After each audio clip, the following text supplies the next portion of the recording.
It's the middle of the night. I'm extremely ill.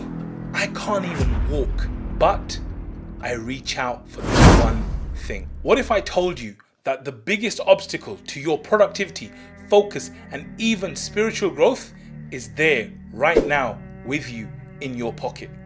You're probably looking at your phone now and wondering, how can this tiny device cause such a big issue?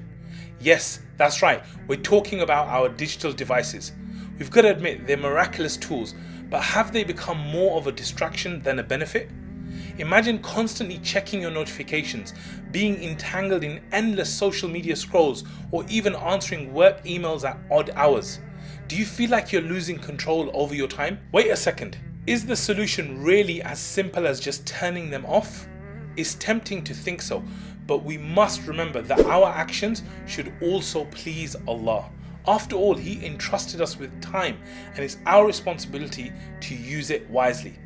But there's no need to panic. Stick with me until the end of this video, where I'll be sharing effective strategies to deal with these digital distractions, especially if you feel they're dominating your life. I want to share a simple yet powerful concept: digital discipline. This concept, inspired by the teachings of our beloved Prophet ﷺ, revolves around the mindful usage of our health and free time. By the end of this video, I guarantee that you'll see a positive shift in your digital habits, and who knows, this shift could even be a game changer for your life. What does Islam say about distractions, specifically the digital kind? Distractions in any form can lead us away from the remembrance of Allah, but they're not inherently evil. In fact, they're tools, and like any tool, they can be used for good or ill. So our beloved Prophet never said, "Oh people, beware of these smartphones," right? But he did warn us against wasting our precious time, which these distractions often lead to. The Quran reminds us that life is a test, and our deeds, including how we spend our time, matter a great deal. Imagine there was a man who was given a treasure chest. Instead of using the gold inside to better his life, he just played with the chest, distracted by how it opened and closed. That's what we do when we let our devices distract us from better things. We're playing with the chest while the gold gathers dust. Now, digital tools have completely transformed our lives. We have access to knowledge like never before, and we can connect with our brothers and sisters across the world in seconds. These tools can be a great source of good if used right. They're a gift, but they're also a test. However, we often get carried away with these tools. One minute you're reading a beneficial article, the next you're mindlessly scrolling through social media, checking updates that bring no real benefit to your life. This aimless usage becomes problematic when it starts eating up your time and shifting your focus away from what truly matters. Distractions can lead us away from our ibadah, from fulfilling our responsibilities, and from being productive Muslims.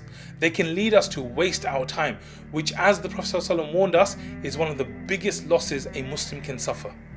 The Prophet ﷺ said, "Take benefit of 5 before 5, your youth before your old age, your health before your sickness, your wealth before your poverty, your free time before you are preoccupied, and your life before your death." We need to use our time wisely, as it is a trust from Allah. Digital distractions can steal our time, so it's crucial that we control our use of these tools rather than letting them control us.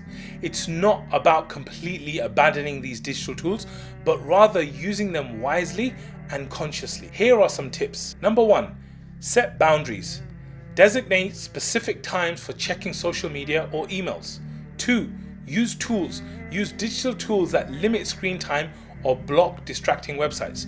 3, tech-free zones. Make certain areas in your home a tech-free zone. 4, mindful usage. Be conscious of your digital usage. Every time you reach for your device, ask yourself, is this necessary? To recap, digital tools can be a blessing, but they can also be a big distraction. It's not the tools themselves that are the problem, but how we use them. By setting boundaries, using aids, and being mindful of our usage, we can turn these potential distractions into beneficial tools. Remember, every second we have is a blessing from Allah. Let's use these blessings wisely and not let them slip away, lost in the endless scrolls of our digital devices. I hope you found these tips and tricks helpful. Remember, Allah has given us time as a trust, and it's our responsibility to use it wisely. Don't let digital distractions keep you from fulfilling this trust. If you found this beneficial, make sure that you hit that subscribe button along with the bell icon so you never ever miss an opportunity to enhance your life in a way that's pleasing to Allah.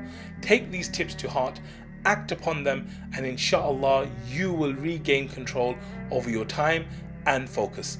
May Allah help us all use our time in a way that is most pleasing to Him. Ameen. Comment down below on your thoughts about this and suggest our next topic. I'll see you in the next one. Assalamu alaikum.